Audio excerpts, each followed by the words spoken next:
Hey, what's up everybody? Rob Marzullo here, Ram Studio Comics, and today's video is going to be on the topic of color modes and how to understand the way that they apply to value.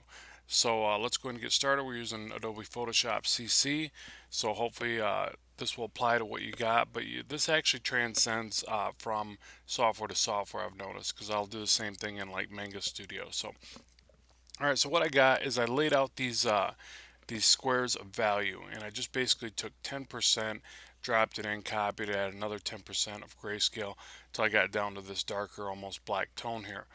I'm not sure why 10% over and over again takes that long to get to black, but oh well, it is what it is. So at any rate, what I want to show you, I get a lot of people that ask me, they try to use a color mode that I explain in some of my videos, and they get mixed results or bad results, and here's why I think why that might be occurring. Um, when you do the color mode, you got to be fully aware of what it will do over the values. So I suggest making something like this. I suggest making a chart like this for a couple reasons. One, to understand the way that the color modes will work on top of it.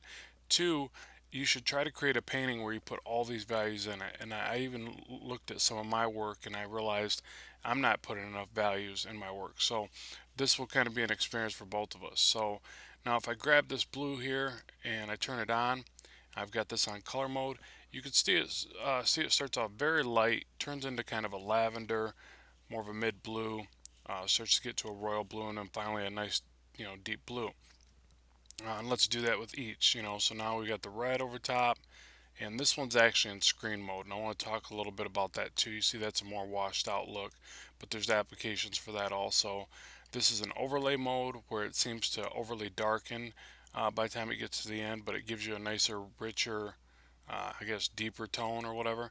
And then finally color mode, which I would recommend staying more to this and just using overlay and screen when you're trying to pull off certain effects, and mainly just layering color mode.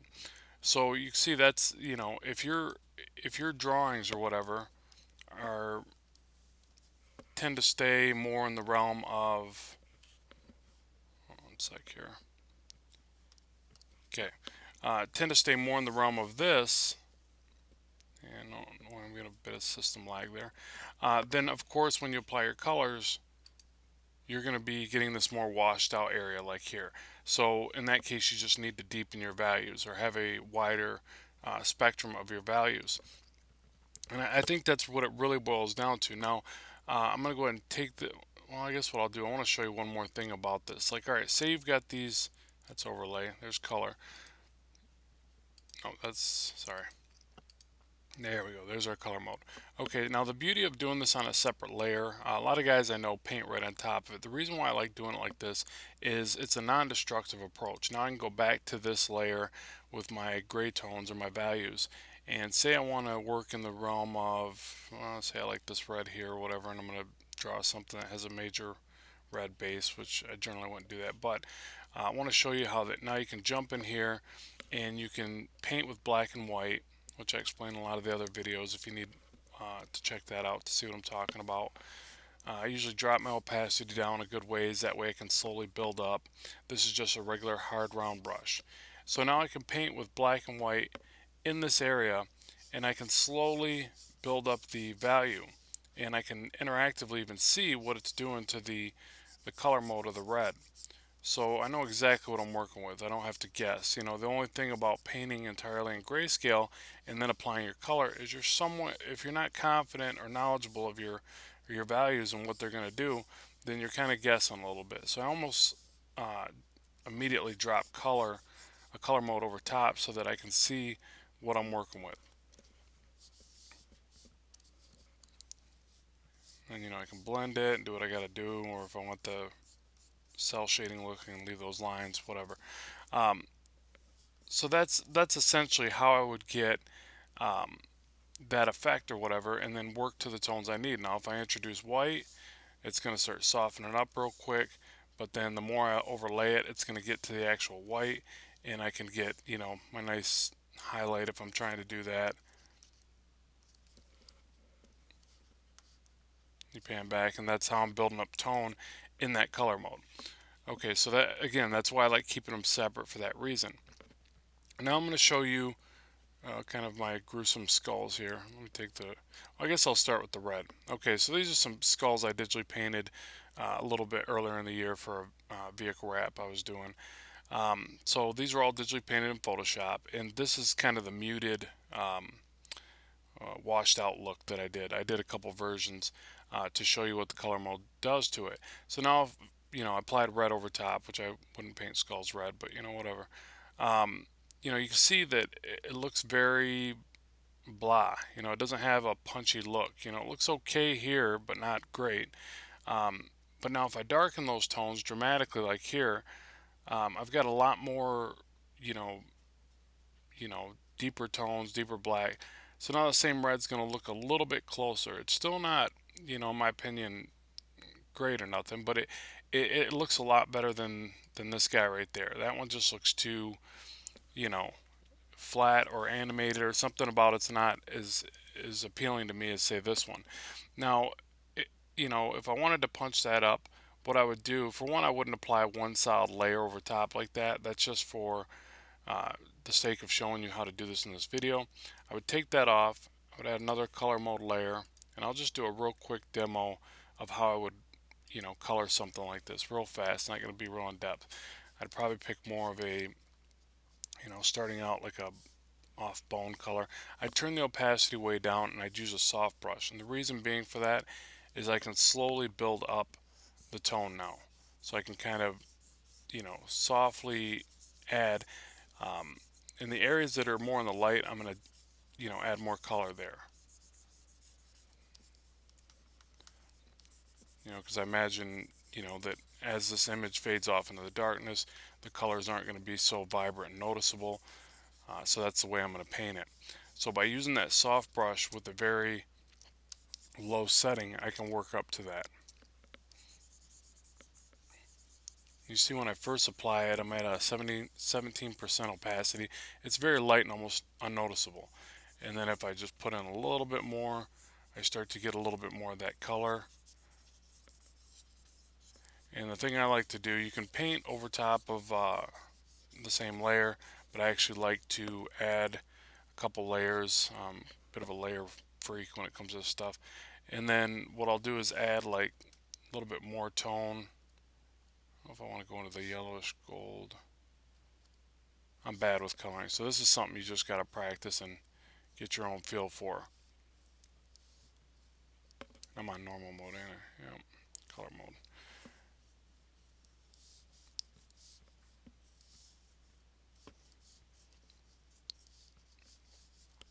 I guess I'd put a little more yellowish gold in the teeth.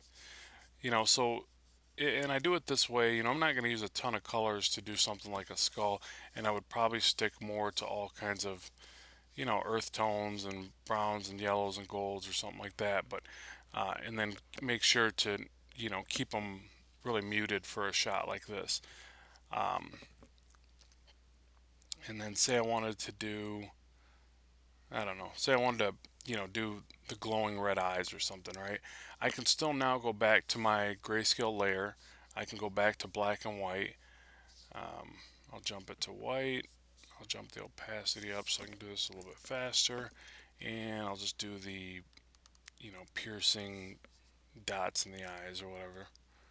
And then I'll drop the opacity and do the low glow. Something like that. I'll just do the regular dots for the back ones. Nothing, a little bit less noticeable there.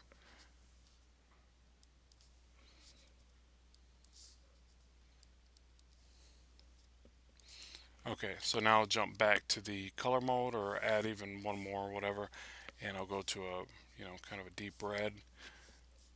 Opacity at 47, that's probably fine. And I forgot to hit color mode again. Goodness.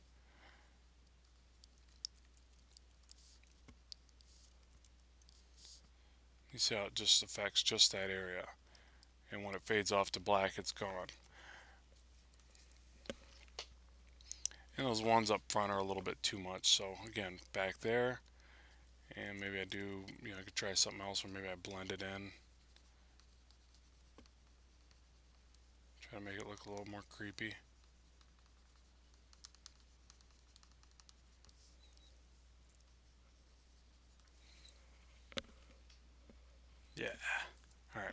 But yeah, and then if I wanted, maybe I could turn that opacity down on the color layer. Where is it? And see what it looks like to add just a tiny bit of the red in the skull itself, maybe as a bounce light or something, maybe more off to the side of the head. Maybe this little highlight there. And you basically just play with it, and you keep going back and forth and adding and taking away. And again, that's why I like this approach. I'll call it a non-destructive approach again. I like the ability to backtrack and to kind of play around and experiment. I don't know that it's always the best thing for time efficiency, but for learning new techniques and getting a little bit better at what you're doing, I like it for that. So hopefully this has helped you out. I don't want to make this overly lengthy. This is just basically a response to somebody that asked me how I work with color modes. That's essentially all I do there. The other variation that you have is to play with the opacity of each one of these layers. So you can turn it down and see if that yields a better result. Overlay, overlay, overlay, screen for a couple methods, and mainly stick to color mode and, you know, varying levels of opacity and the way that you apply it. Again, soft brush with the lower opacity in the brush setting, and then slowly build up to that. The one final thing that I'll add is if you want to keep the effects that you use, if you're varying levels of opacity and style, let me double check this to make sure I'm not giving you any bad information. But I believe what you have to do is grab all of them at once and merge them down. Yeah, see that's how they didn't switch there? Now if I control Z back and I grab the top one and hit control E, E, E. Oh, figures, it didn't look like it moved there, did it? Well, sometimes it will. So be on the lookout for that. That a lot of times especially when you have different modes going on, I think that's the issue. You have to merge them all down at once to keep that effect. So thanks very much for watching. If this video has been helpful, be sure to like and share and subscribe, all that fun stuff. Check out the Blackstone Eternal comic on Indie Planet if you get a chance. And as always, thanks for watching. Keep drawing, keep having fun, and we'll talk to you soon. Bye bye.